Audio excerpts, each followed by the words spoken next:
मातृ दिवस के मंगल पर्व पर सास बनी माता की व्यथा कथा। कॉलेज के दिनों की बात है। साहित्य में रस पढ़ाए जाते थे। करुण रस, वीर रस, विभत्स रस, शांत रस, क्रोध रस।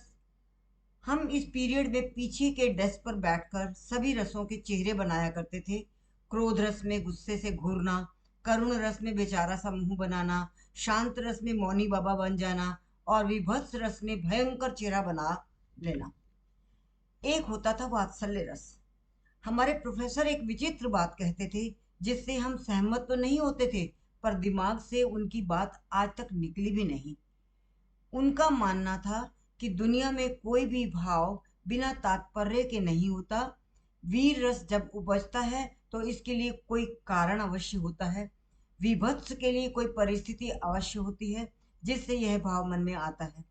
हम पूछते, वात्सल्य, माँ की ममता तो निस्वार्थ और बिना किसी निहित स्वार्थ के हमेशा मन के कोने में रहती है, स्थायी रूप से। बस इस बात को उन्होंने कभी नहीं माना। उनका कहना था, माँ अपने बच्चे के लिए नहीं, अपने कष्ट से मुक्ति के लिए त्याग करती है। बच्चे के लिए कष्ट सहती है तो इसलिए कि उसे बच्चे को कष्ट में देख दुगना कष्ट होता है, और बच्चे के कष्ट को खुद कष्ट सहकर दूर कर वह अपना मानसिक कष्ट मिटाती है।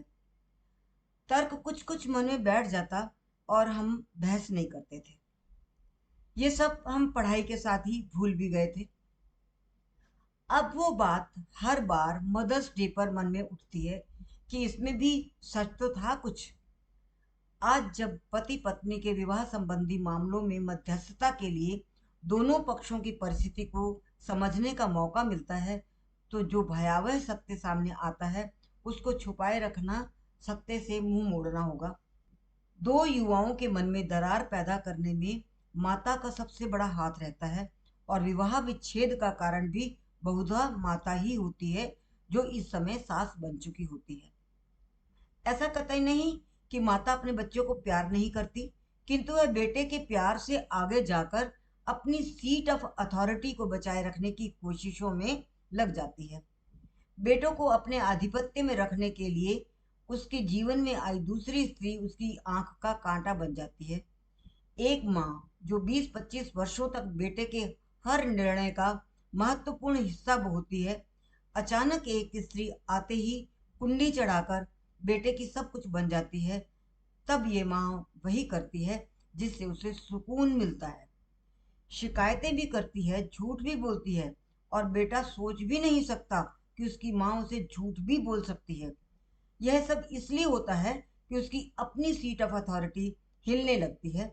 माँ का रोल कोई दूसरा लेने आ जाता है। ऐसे में आश्चर्य तो होता है, उत्सुकता भी होती है कि माँ अपने बेटे को एक अनिष्ट की तरफ क्यों धकेल रही है, जहाँ उसकी गृहस्थी की नींव ही हिलने लगती है। या फिर क्या उसका वात्सल्य स्वार्थी हो गया है?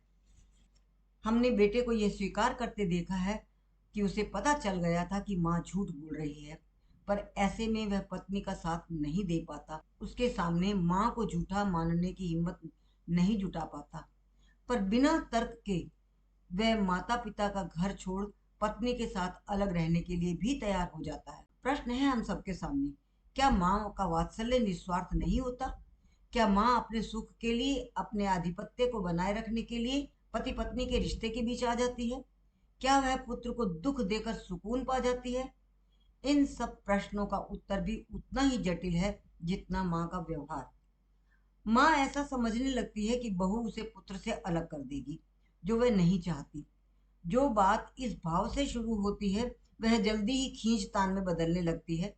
इस खींचतान में सबसे अधिक दुखी उसका बेटा होता है, जो दोनों रिश्तों को निभाने की कोशिश में टूटने लगता है। माँ अब यही मान लेती है कि उसके पुत्र के दुख का कारण उसकी पत्नी है, और यह सब उसे संतोष देता है कि गुनाहगार तो पत्नी ही है। बात तलाक तक आ पहुंचती है।